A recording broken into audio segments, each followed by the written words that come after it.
Right.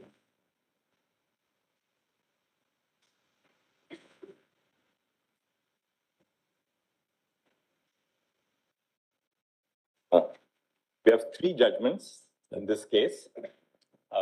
There's one judgment by me speaking for Brother Justice Rishikesh Roy, Justice Pardiwala, Justice Manoj Mishra, Justice Rajesh Bindal, Justice Satish Chandra Sharma, and Justice Augustine Masi.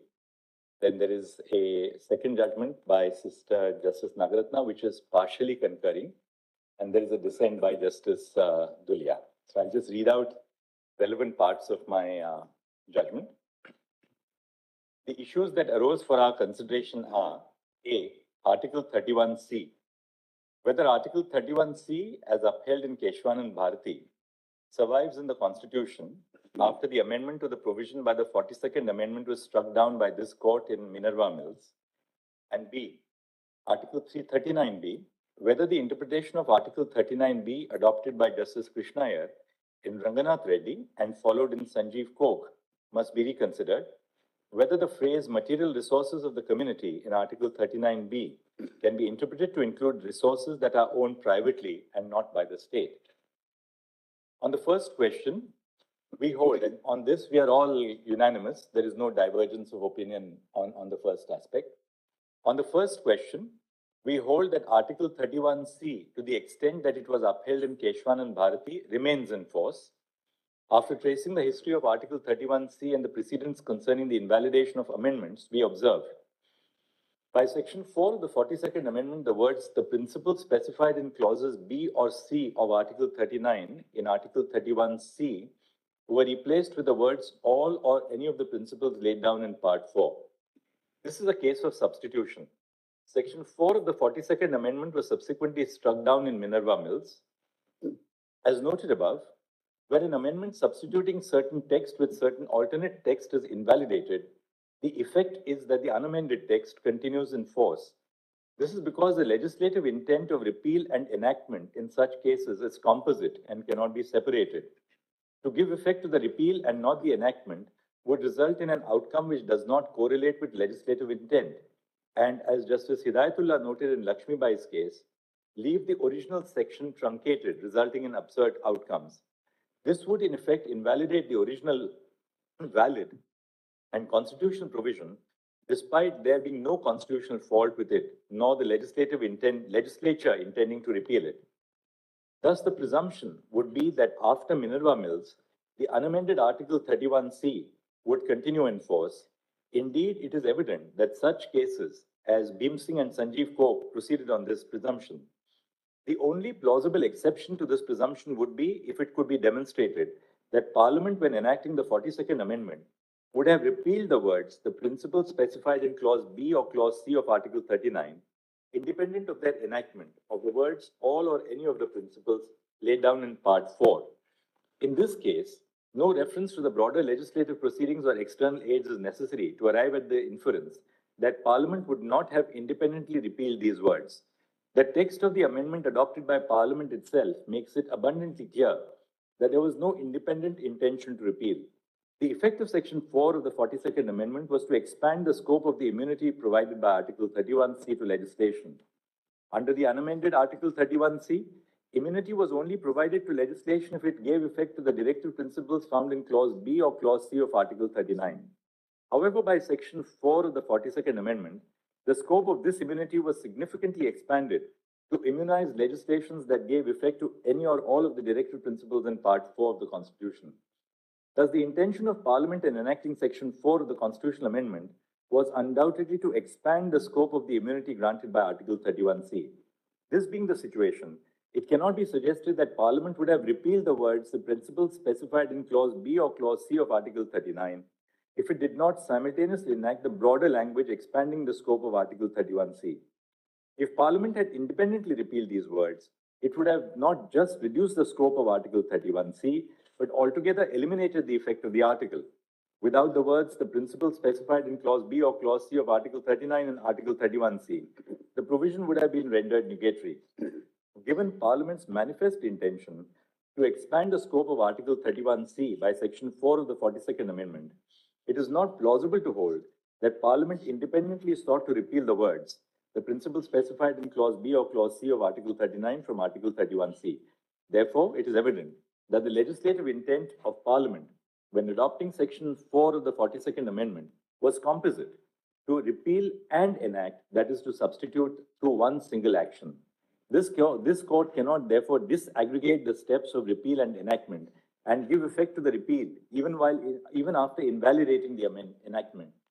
After Minerva Mills invalidated Section 4 of the 42nd Amendment, the composite legal effect of Section 4 is nullified and the unamended text of Article 31C stands revived.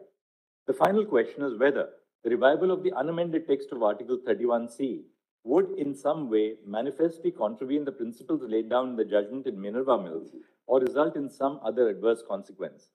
The text of the unamended Article 31C was challenged, and the first part of the article was held by the 13-judge decision in Keshwanand Bharati, while the latter half of the article was invalidated.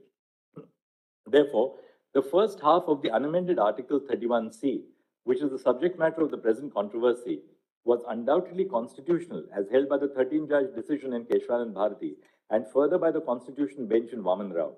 Therefore, if as a consequence of the decision in Minerva Mills, the unamended Article 31C continues in force, there can be no question of any unconstitutionality or adverse consequences associated with the unamended Article 31C. Indeed, both the Constitution benches in Minerva Mills and Vaman Rao expressly noted that the first half of Article 31C had been held to be constitutional in Keshwanand Bharati. Given that the unamended Article 31C has been given effect to for over 4 decades, as demonstrated by the decisions of Bhim Singh and Sanjeev Kok, no argument can be raised concerning any legal or practical difficulties with the operation of the unamended Article 31C. Given these findings, we conclude that the unamended Article 31C continues in force. On the second issue, concerning Article 39B, we first look at the question of judicial propriety and discipline and then determine the correctness of the judgments which have been doubted by the reference on their merits. We observe that there is a distinction between holding that private property may form part of the phrase material resources of the community and holding that all private property falls within the net of the phrase. It is here that the judgment by Justice Krishna Iyer in Ranganath Reddy and the consequent observations in Sanjeev Kok fall into error. Justice Krishna Iyer cast the net wide, holding that all resources which meet material needs are covered by the phrase, and any attempts by the government to nationalize these resources would be within the scope of Article 39B. He clarified that not only the means of production, but also the goods so produced fall within the net of the provision. The illustration which he provides on Ranganath Reddy indicates the unworkable nature of such an interpretation. Justice Krishna Iyer observed by way of an illustration that not only do factories which produce cars fall within the net of Article 39B, but even privately owned cars are covered by the provision. Similarly, even in Sanjeev Kok, the net is cast wide, and this court observed that all things capable of producing wealth of the community fall within the ambit of the phrase. In both decisions, it was observed that all resources of the individual are consequentially the resources of the community. An interpretation of Article 39B, which places all private property within the net of the phrase material resources of the community, only satisfies one of the 3 requirements of the phrase. That is, that the goods in question must be a resource. However, it ignores the qualifiers that they must be material and of the community. The words of the use of the words material and community are not meaningless superfluities. We cannot adopt a construction of the provision which renders these terms ocious. The words of the community must be understood as distinct from the individual. If Article 39B was meant to include all resources owned by an individual, it would state that the ownership and control of resources is so distributed as best to subserve the common good. Similarly, if the provision were to exclude privately owned resources, it would state ownership and control of resources of the state instead of its current phrasing. The use of the words of the community rather than of the state indicates a specific intention to include some privately owned resources. In essence, the text of the provision indicates that not all privately owned resources fall within the ambit of the phrase. However, privately owned resources are not excluded as a class, and some private resources may be covered. The resource in question must meet two qualifiers. That is, it must be a material resource, it must be of the community. Thus, the judgments doubted in the reference before us are incorrect to the extent that they hold that all resources of an individual are part of the community, and thus all private property is covered by the phrase material resources of the community. The interpretation amounts to endorsing a particular economic ideology. To declare that Article 39B includes the distribution of all private resources amounts to endorsing a particular economic ideology and structure for our economy. Justice Krishna's judgment in Ranganath Reddy, which was followed inter alia in Sanjeev Kok and Bhim Singh Ji, was influenced by a particular school of economic thought. This is evident from various observations made in these judgments. For instance, in Ranganath Reddy, Justice Krishna observed that Article 39B constitutes a directive to the state with a deliberate design to dismantle feudal and capitalist citadels of property. In Bhim Singh Ji, Justice Krishna cited Karl Marx in his judgment to observe that taking over large conglomerations of land is necessary to make Article 39 a constitutional reality. Interestingly, in the same decision, the learned judge also expressed his view about the nature of the economy and observed that our economy was in the transitional stage, undergoing a Fabian transformation. Similarly, in Sanjeev Kok, Justice Chinnappa Reddy stated that the words and thought of Article 39B but echo the familiar language and philosophy of socials as expounded by all socialist writers. In a sense, the interpretation of Article 39B adopted in these judgments is rooted in a particular economic ideology and the belief that an economic structure which prioritizes the acquisition of private property by the state is beneficial for the nation. Significantly, both Justice Krishna in Ranganath Reddy and Bhim Singh Ji and Justice Chinnappa Reddy in Sanjeev Kok consistently referred to the vision of the framers as the basis to advance this economic ideology as a guiding principle for the provision. However, as noted earlier in this judgment, the vision of the framers while drafting the Constitution was not to lay down a particular form of social structure or economic policy for future governments. The debates in the Constituent Assembly reflect the foresight of Dr. B.R. Ambedkar. He was categoric in his constitutional vision. The Constitution and the directive principles, as he expounded in their fundamental principles, rejected the prevalence of one dogma. The Constitution was framed in broad terms to allow succeeding governments to experiment with and adopt a structure for economic governance which would subserve the policies for which it owes accountability to the electorate.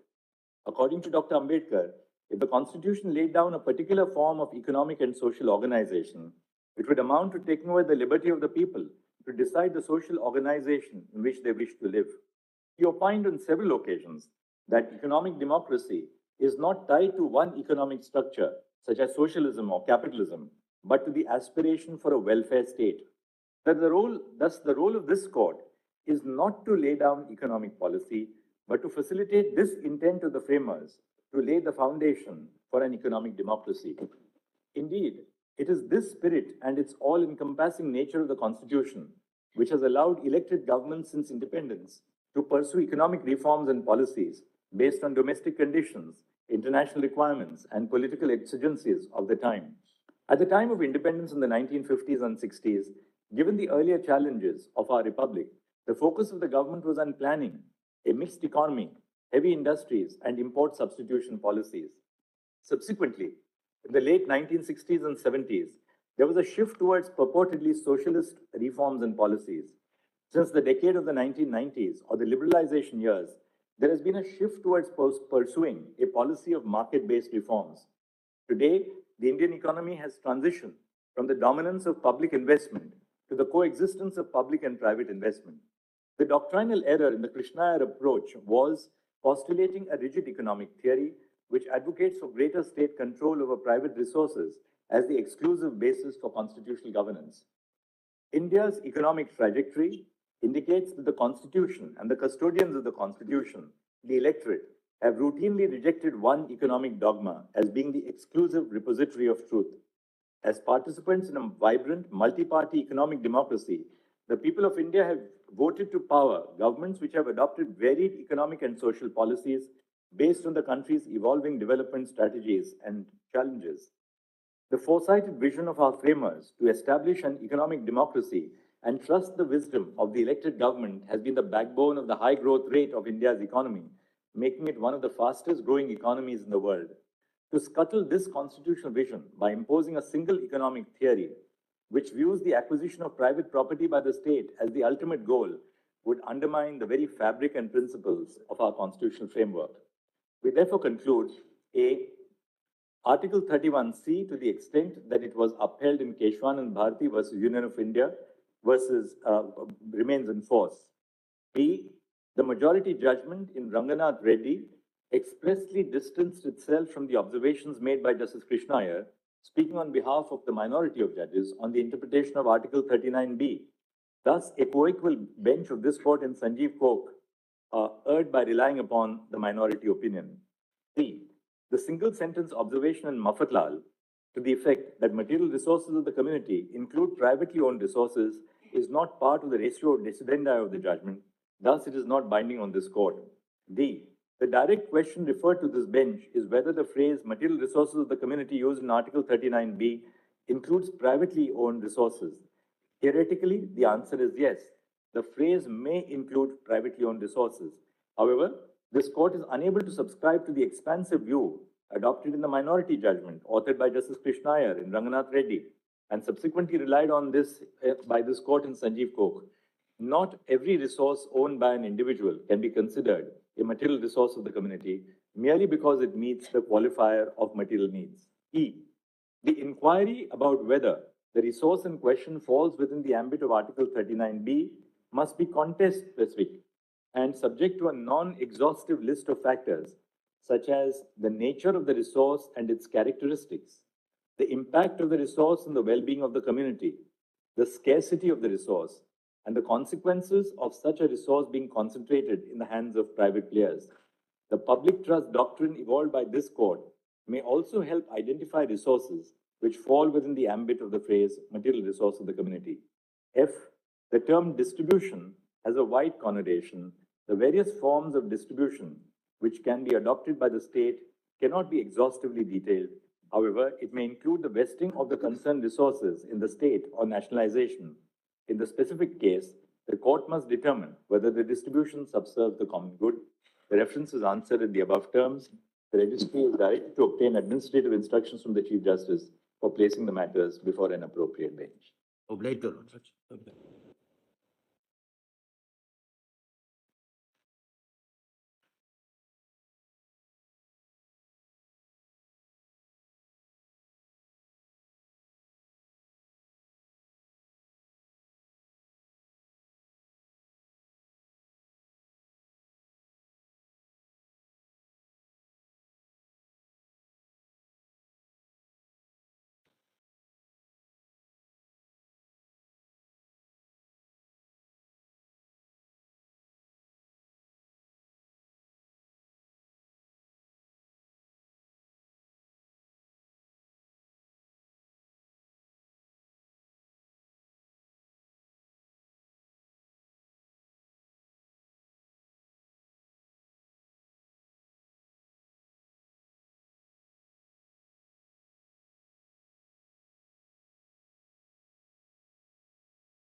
One of the greatest American judges, Justice Benjamin Cardozo, in his book, The Nature of Judicial Process, said, and I quote, "The great tides and currents which engulf the rest of men do not turn aside in their course and pass the judges by," unquote. In the field of constitutional law, progressive and dynamic interpretation of the Constitution in light of the socio-economic developments in the country must dominate. To such an organic text as the Constitution of India, a flexible interpretation must be given which the changing times require. Neither can there be canonization of the socialist policy followed by the state, nor can the principles akin to laissez-faire economics be ignored at a time when they have been resurrected by the state itself to suit the developments of the economy in the country and for the benefit of the people of India. Chief Justice Earl Warren's statement is apposite and as a reminder to our judicial conscience. Quote, "Our judges are not monks nor scientists, but participants in the living stream of our national life, steering the law between the dangers of rigidity on the one hand and the formlessness of the other. Our system faces no theoretical dilemma, but a single continuous problem: how to apply the ever changing conditions, the never changing principles of freedom. Can principles of liberalization, privatization, and globalization, adopted in India since the year 1991, reforms in the economy, and structural changes that have been brought about in these last 3 decades, hold a mirror against the socio-economic policies that were followed in the decades immediately after India attained independence? As a result, can the judgments of this court, which interpreted the Constitution to be compatible with the policies of the state, then be considered to be a disservice to the broad and flexible spirit of the Constitution and the authors of the said judgment being critiqued today?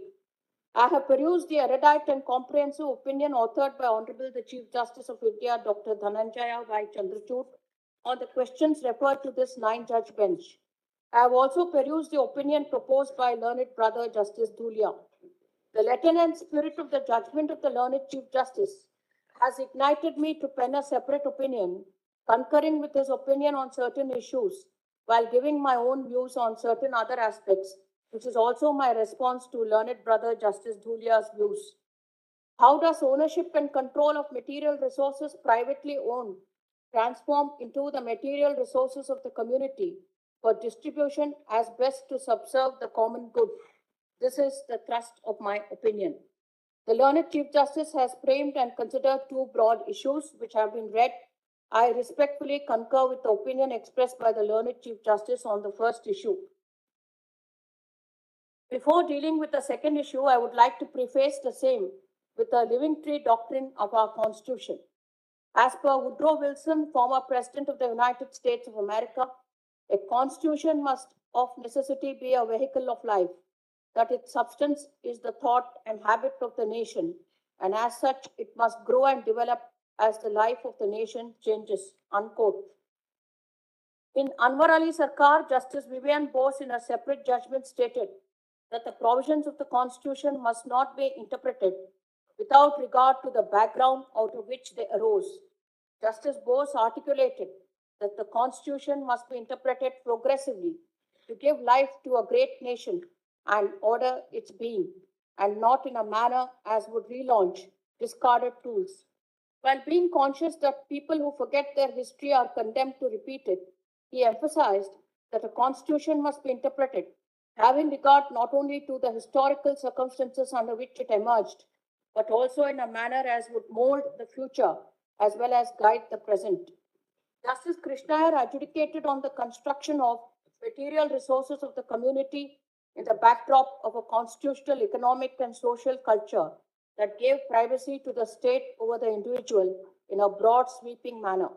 As a matter of fact, the 42nd Amendment had inter alia inserted the word socialist into the preamble to the Constitution. Can we castigate former judges and allege them with disservice only for reaching a particular interpretive outcome? It is a matter of concern as to how the judicial brethren of posterity view the judges of the brethren of the past, possibly by losing sight of the times in which the latter discharged their duties and the socio-economic policies that were pursued by the state and formed part of the constitutional culture during those times. Merely because of the paradigm shift in the economic policies of the state, and liberalization and privatization, compendiously called the reforms of 1991, which continue to do so till date, cannot result in branding the judges of this court of the yesteryears as doing a disservice to the Constitution. At the outset, I may say that such observations emanating from this court in subsequent times creates a concavity in the manner of voicing opinions on judgments of the past and their authors by holding them doing a disservice to the Constitution of India and thereby implying that they may not have been true to their oath of office as a judge of the Supreme Court of India. Bearing in mind the goals of the Constitution as enumerated in the directive principles of state policy, Parliament and state legislatures have made legislation for giving effect to such goals, and since the inception of our republican state, it is the obligation on the part of this court to consider the correctness of such legislation in light of the vision of the framers of the Constitution, as well as the transformative nature of the Indian Constitution and the intent of the policymakers and the law. It is in the above background that judges of this court have been deciding constitutional cases over the decades. Of course, no particular line of thinking is static, and changes are brought about by the state by bearing in mind the exigencies of the times and global impact, particularly on Indian economy. Such attempts to create an environment suitable to the changing times have to be appreciated by the judiciary, of course, by suitably interpreting the Constitution and the laws. But by there being a paradigm shift in the economy of the country, akin to perestroika in the erstwhile USSR, in my view, neither the judgments of the previous decades nor the judges who decided those cases can be said to have done a disservice to the Constitution. The answer lies in the obligation that this court in particular and the Indian judiciary in general has in meeting the newer challenges of the times by choosing only that part of the past wisdom which is apposite for the present without decrying the past judges. I say so, lest the judges of posterity ought not to follow the same practice. I say that the institution of the Supreme Court of India is greater than individual judges who are only a part of it at different stages of history of this great country. Therefore, I do not concur with the observations of the learned Chief Justice in the proposed judgment referred to above. I say so for the following narration. In paragraph 229, His Lordship, the Chief Justice, has given his conclusions. My opinion relates to conclusions in subparas D, E, and F. And I am also stating a few making a few observations on Raghunatha Reddy, Sanjeev Kok, Abu Kavur Pai, and Basanti Pai. My immediate answer to the aforesaid conclusions is that material resources can, in the first instance, be divided into two basic categories, namely state-owned resources and privately owned resources. There can be no contra-opinion to the fact that all state-owned resources, that is, resources which belong to the state, are essentially material resources of the community which are held in public trust by the state. However, with regard to the material resources which belong to the private owners, how do such resources get qualified as material resources of the community? In my view, a privately owned material resource can be transformed and can indeed acquire a status of material resource of the community. What are the material resources owned by a private person which can be material resources of the community? In my view, they would not include what can be termed as personal effects of an individual, such as movables in the form of an individual's apparel, household articles of daily use and need, such as furniture, personal jewelry, kitchenware, and such other articles. These are articles which are of daily need and use. Then I've given what is the meaning of personal effects. This would generally mean such tangible property as is worn or carried about the person, or the designate articles associated with the person as property having more or less intimate relation to a person or possessor of such tangible property as attend. This is what Mr. Rakesh Dwivedi has argued, and I agree. However, I must elaborate on the proposed judgment on the legal distinction between how a private resource qualifies as one of the community and how such a resource is subsequently distributed to subserve the common good. It is on this crucial point that I have penned my separate opinion. Then the features of Article 39B, His Lordship, the Chief Justice, has extracted. I have elaborated on that. How do material resources which are privately owned become material resources of the community? The answer to this question lies in the legal devices that are adopted by the state to transform private material resources into material resources of the community. This could be inter alia in the following 5 ways, which are illustrative and not exhaustive in nature. 1, by nationalization. 2, by acquisition. 3, by operation of law, such as vesting of private resources in the state. 4, by purchase of material resources from private persons. And 5, by the owner of the material resource converting as a material resource of the community by donation, gift, creation of an endowment, or a public trust. What is the common denominator in the methods adopted by the state for converting private material resources into material resources of the community? In all these 3 devices at 1, 2, and 3 above, what is of significance is that when, by a process of nationalization, acquisition, or vesting of private resources in the state occurs, there are certain legal processes which take place. The first process is to convert the private resource into a resource of the community by vesting in the state. And the second process is to utilize these community resources for the purpose of distribution for the common good. Distribution could be in 2 ways. Firstly, by actual distribution to the deserving and eligible persons as per the policy to be implemented. Second, the state would retain ownership and or control having regard to the nature of the resources and other relevant factors. The third process is that the private owners of these resources are fairly compensated when they lose all rights, title, and possession over such resources when it becomes a material resource of the community.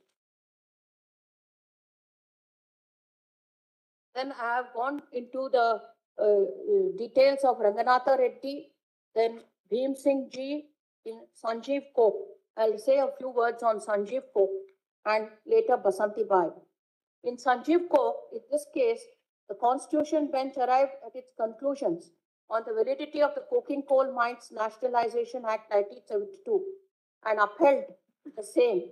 But while doing so, in paragraphs 10 to 14, observations were made with regard to the judgment of this court in Minerva Mills. In fact, paragraph 10 reads as follows, quote, "We have some misgivings about the Minerva Mills decision, despite its rare beauty and persuasive rhetoric," unquote. In my view, those observations were wholly unnecessary as they lose sight of the outstanding judicial statesmanship exemplified in the majority judgment authored by Justice Y.V. Chandrachud, Chief Justice, in Minerva Mills. One has to bear in mind the fact that the hearings in the case of Minerva Mills as well as in Vaman Rao were proceeding contemporaneously but before different benches, both headed by learned Y.V. Chandrachud, Chief Justice. Realizing the import of the separate opinion of Justice Krishnaiyer in Ranganatha Reddy and the likelihood of the said opinion gaining momentum in Minerva Mills as well as in Vaman Rao, and rightly so, the then learned Chief Justice took upon himself the responsibility of pronouncing the operative portion of the judgment in Minerva Mills in May 1980 and supplementing the reasons in July 1980. And the judgment in Vaman Rao was delivered in November 1980, just prior to the retirement or demitting office of Krishnaiyer J. It is another matter that Justice Bhagwati frowned upon such a strategy adopted in Minerva Mills and in fact penned a common separate judgment in Minerva Mills and Vaman Rao, although the issues were distinct, though overlapping in certain areas, which were minority opinions. In Vaman Rao, only a short order was passed by Justice Bhagwati. Justice A.N. Sen, by his concurring judgment, however, opined that since there was a review of the judgment in Minerva Mills pending before this court, he refrained from dealing with the said decision and from making any observations or comments on the same. This is with regard to the interplay between Minerva Mills and Sanjeev Koch. Basanti Bai. In this case, the court considered the correctness of the judgment of the Bombay High Court, by which the High Court had declared subsections 3 and 4 of the MADA as void and had given certain ancillary directions. This court at the outset proceeded to observe in para 13 of the judgment as, quote, we shall proceed to test the validity of the argument, keeping aside for the time being the observation in Sanjeev Coke Manufacturing Company versus Bharat Coke Coal Limited. The question whether an act is intended to secure the objects contained in Article 39B or not does not depend upon the declaration by legislature, but depends on its contents. Reference was made to Ranganatha Reddy, which dealt with the question whether nationalization of bus transport was covered by Article 39B, and to Justice Krishna's observations only in a limited way. It was observed that MADA was protected from challenge owing to the applicability of Article 31C of the Constitution, and it was immune from the challenge under Articles 14, 19, and 31 of the Constitution. It was further observed that land ceiling laws providing for acquisition of land for providing housing accommodation, laws imposing ceiling on urban property, etc., cannot be struck down by invoking Article 21 of the Constitution. Consequently, the judgment of the High Court was set aside to the extent that subsections 3 and 4 of sections 44 MADA had been held unconstitutional and struck down, and the appeal was allowed. What is significant about the judgment in Basanti Bai is, firstly, the case was considered in light of only that portion of the judgment of Justice Krishnaya which dealt with the aspect of distribution and did not discuss other aspects of Justice Krishnaya's opinion, which dealt with the judgment, which dealt with the question whether even private property can be equated as material resources of the community. Secondly, in this judgment, it has been expressly stated that to test the validity of MADA, the observations of this court in Sanjeev Court were to be kept aside. Justice Venkatramaya, who is the author of the judgment in Basanti Bai and a member of the 5-judge bench in Sanjeev Court, distanced himself from the observations made by Chinnappa J in Sanjeev Court, as well as the other observations of Krishnaya J in Ranganatha Reddy. However, what is common in all these cases is the fact that nationalization of contract carriages in Ranganatha Reddy, nationalization of coal mines in Sanjeev Court, and reservation of land for public amenities under MADA were all upheld and sustained on the touchstone of Article 39B and protected from attack by virtue of Article 31C. While Justices Krishnayan and Chinnappa supported their reasoning on the touchstone of the word socialist in the preamble of the Constitution, Justice Venkatramaya and Basanti Bai considered the validity of MADA, rehorsed the observations made by Justice Chinnappa in Sanjeev Court, and selected only certain portions of separate opinion of Justice Krishnaya in Ranganatha Reddy.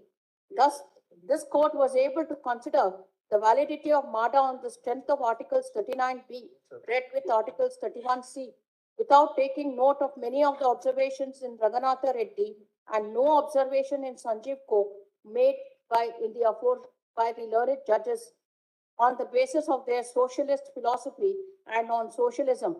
Basanti Bai is a judgment which was delivered in the year 1986 when perestroika was taking place even in a country such as Union of Soviet Socialist Republic, the home to socialism.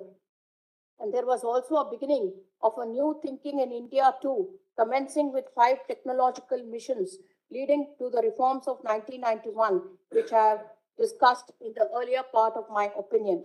Then I have given my because it's as usual, my judgment is very long. Therefore, for a clearer understanding, I have given a summary of my conclusions and my views to the conclusions of the Honorable the Chief Justice. As already said, I am agreeing in the first part and I have elaborated on the second part. Then I say what is significant is that the judgments in Ranganatha Reddy as well as in Sanjeev Court upheld the respective nationalization acts. Therefore, on merits, it cannot be held that Sanjeev Court violated judicial discipline. One cannot lose sight of the fact that in Sanjeev Court, this court did not decide the case only on the basis of the opinion of Justice Krishnaya in Ranganatha Reddy, but on merits on the validity of the Nationalization Act. Therefore, Sanjeev Coke is good law insofar as the merit of the matter is concerned. And I have said privately owned resources except personal effects as explained above can come within the scope and ambit of the phrase material resources of the community, provided such resources get transformed as resources of the community as discussed above. To reiterate, it would not include personal effects as discussed by me in paragraph 7.6. In my view, the judgments of this court in Ranganatha Reddy, Sanjeev Coke, Abu Kaurbai, and Basanti Bai correctly decided the issues that fell for consideration and do not call for interference on the merits of the matter as explained above.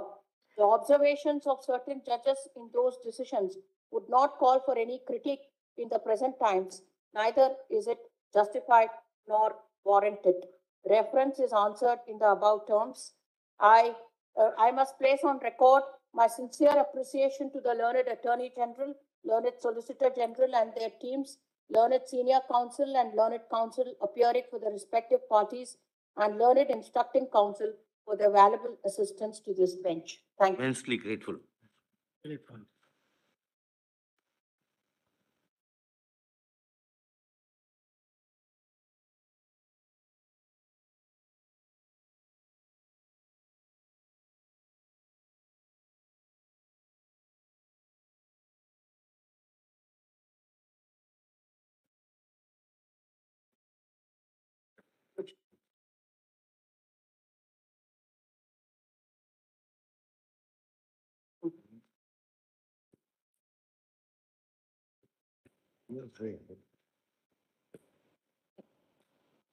I'm going to be short. There are 4 points. As far as Article 31C is concerned, I totally agree with the view of the Honorable Chief Justice. And as far as the application of Mafatlal is concerned, I again agree. Mafatlal is in the nature of an arbiter and it's not applicable. The third is regarding judicial discipline, about which a lot has been said. Both not being followed in Ranganath Reddy as well as in Chinnappa Reddy's judgment in Sanjeev Coke. Now, to that, I totally disagree for the reasons which I'll just state in few words. The question now is that when in Sanjeev Coke, the 5-judge Constitution bench unanimously followed the minority judgment in Ranganath Reddy, did it violate judicial discipline of not following the majority, but the minority decision? In my opinion, it did not break any judicial discipline, since in Sanjeev Coke, the 5 judges did not go against the law laid down by the majority judges in the Ranganath Reddy, but only adopted the logic of the 3 judges on which the majority of 4 judges was silent.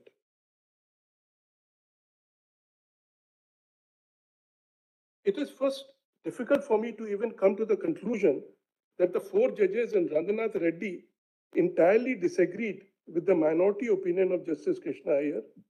It merely says we must not be understood to agree with all that he has said in his judgment in this regard. This is not exactly a disagreement. The majority of the 4 judges chose to remain silent on the subject. It cannot be said that the 4 judges in any way said anything contrary or in opposition to what was laid down by the 3 judges in Ranganath Reddy. Therefore, no judicial discipline was broken by Justice O. Chinnappa Reddy when he authored the unanimous judgment in Sanjeev Coke by adopting the logic of the 3 judges in Ranganath Reddy. The logic, however, is now very clear. In cases where a judge or judges of the Supreme Court in minority has given a decision on a point on which the majority has remained silent, that it would be binding upon the high courts and all the other courts. And for this court, at least, it will have persuasive value.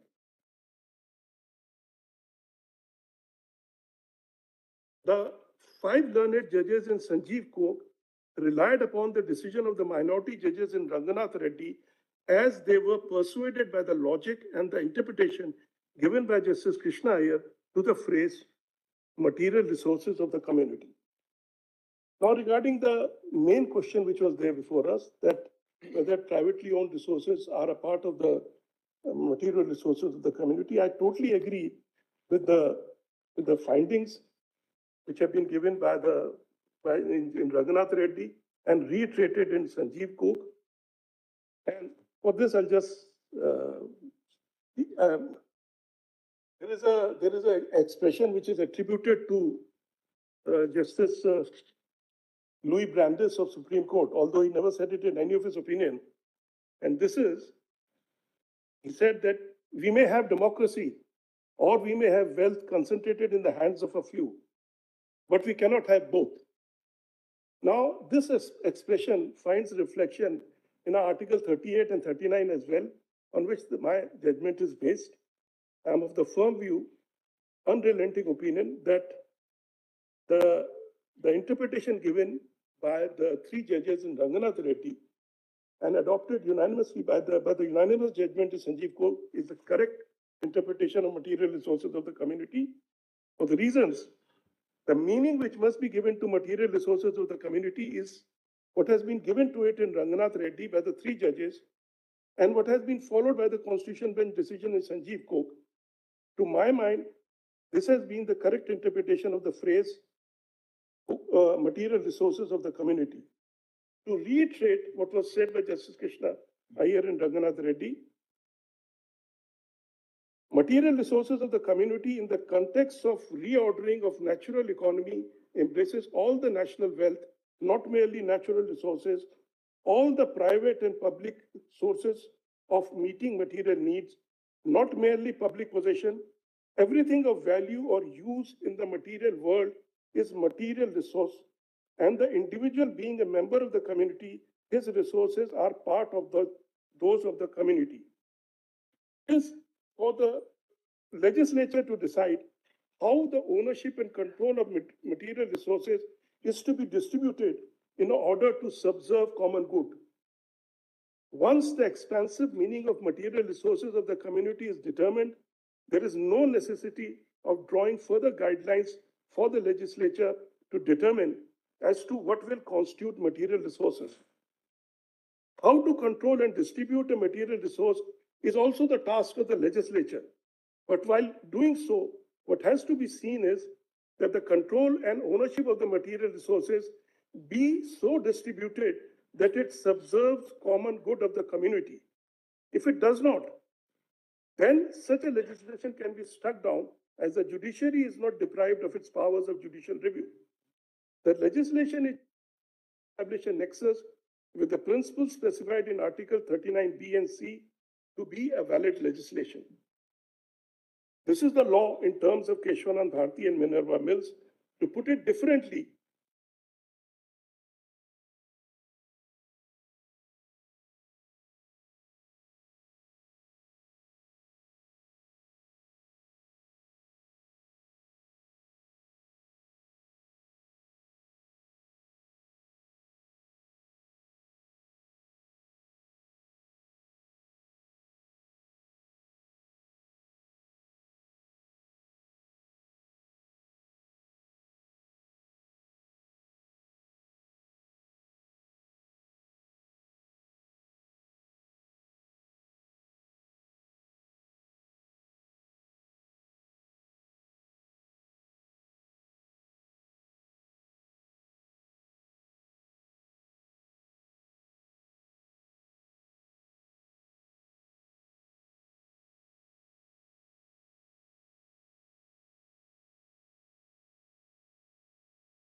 months tenure.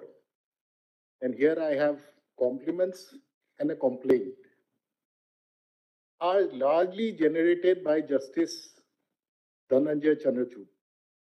So it's a compliment and a complaint. And I hope in the 3 days that we have of his tenure, the other judges will also have some opportunity to generate some resources from the side of the bench. Being very kind. You already saw how many resources have come from Sister Nagaratna and of course, Judicial. Julia. Because of my Thank you. intervention, the matter. Some issues, maybe I could have said yes.